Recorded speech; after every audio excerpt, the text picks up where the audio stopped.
The Anvil F7C Hornet Mark II, a medium-sized fighter, the upgraded variant of the F7A Mark I. It has great handling control with its gimbaled thrusters, high acceleration and top speeds, and even better weapons. It has bigger weapon mounts to the Hornet Mark I and also fixes the problem of the power usage the Mark I faced, with it having an extra 1 power plant, so double the amount of available power at one time. This was a big problem on the Mark I, with you only firing a little bit and then you run out of power and potentially be in some danger. This ship also keeps the 2 SCU of cargo capacity, which actually, and I know this may surprise some of you, but it can be used. So now you have access to box delivery missions and other uses of it. It is still a little awkward to use as there is no way up to it, so you kind of have to use it in space, maybe looting another ship you destroyed. Even how useless this may seem though, as it's only 2 SCU, I see it as a cool feature and one you could potentially use. Now talking about the price of this ship, and you pay the price of $175 without any tax added, and to buy the ship in-game, well, you're going to have to wait a bit until you can, I'm afraid. And the quantum drive of this ship is actually very slightly better than the Mark I's, allowing you to go from ArcCorp to Microtech in one trip without having to refuel, so you can use it to travel to most places with ease and not worrying if you're chasing a bounty down about having to refuel halfway through. Now just a quick little thing, but if you guys could like the video and subscribe, that'd be great and helps me out a lot, thank you. Starting off with a ship tour of the Mark II, and as you can see it's still quite a big ship. For it being a Mark II instead of a Mark I, they've just redesigned a few of the angles of it, made it a little more sleek. It looks more like the other variants of the Hornet now compared to just the base one. The other one was looking a little bit blocky, but this one doesn't. As you can see, we have access to weapon mounts on either side of the wing. These are Rhino repeaters, these do come stock with the ship, but like the Mark I, you do have to put your own weapons onto it if you want to upgrade it. For example, on the front here we have another weapon hardpoint, you have to put that one on. And on the back up there you have to put your own weapon on. We have access to some components just under here, but you can't really access them at the moment.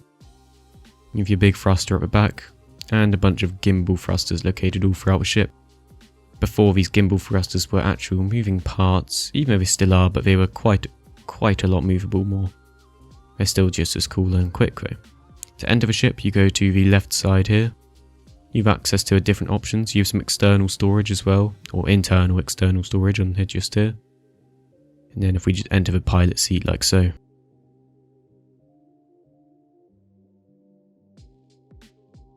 Now entering into the pilot seat and you'll notice something immediately. Now we don't actually have access to more than 2 MFD screens. It's quite disappointing really. You want a couple more maybe just one more would be alright. But you only have access to 2, so you choose your ones wisely. You still have access to an ejector seat down the bottom, some more buttons to the sides. For example, yeah, engine off, power off, and all of the normal stuff. If we have a look on the external, if we have a look on the middle of the ship, you can see that we still have the normal storage option. This can be traded out for, of course, 2 extra weapons if you wanted to. Or you can open it up, and to open it up you have to go into the internals, the cockpit, find this button just here, and then open the exterior. That is the only button I seem to have been able to find which can open this up, and I've walked around the whole ship, I've looked around everywhere for it. There's no way I can find. There's also another thing, it's you can't really access it very easily, and the only way I can find is doing it in space or with a bigger ship flying above you. If there is any other way, feel free to leave a comment in telling me where it is though, as I can't find very much information on it at the moment because it's so new. Now if we talk about the visibility, you can see that it's still just as good as the Mark I. The only things are you can't see under you, and the kind of front of your nose is a little bit blocked, but other than that it's great. You don't really need anything more than this. With head tracking it's quite nice. If you look to your left and right you'll be able to see all around you. It's great for combat. That's it for the ship tour though.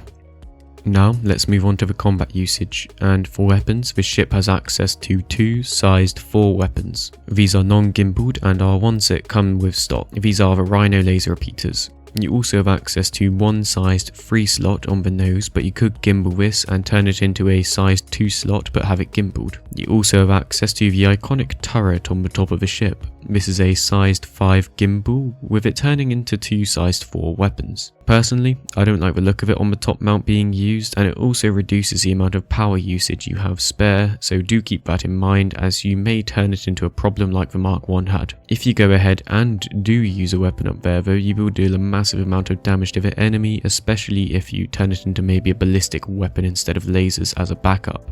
If you do again use the top slot, it also does remove the 2 SC you have access, so do keep that in mind. The nice thing is, now they've added an extra power plant, they've of course upped the default 2 sized 3 weapons which came stock on the Mark 1 to 2 sized 4 weapons, which is a really nice upgrade for combat and makes it very worthwhile to get and use now. The pilot also has access to missiles. You have access to 8 sized 1 missile slots, which is actually a downgrade to the Mark 1, with you losing out on 4 sized 2 missiles. Replace this by 4 sized 1s. So if you're someone that likes to stay a little further back and damage your targets before going in, this makes it a little bit easier to fight them. This may not be the ship for you. Probably still is, so to be honest. You get access to 2 sized 1 shields, so try to stay out of fire as these will not hold up for very long under consistent fire, so do keep that in mind. They're also the same on the Mark 1 for reference. The acceleration of the ship is really nice and you can get to fast and high top speeds even under gravity use, and I would say it's actually still one of the quickest accelerating ships in the game from what I've seen and used and compared it to.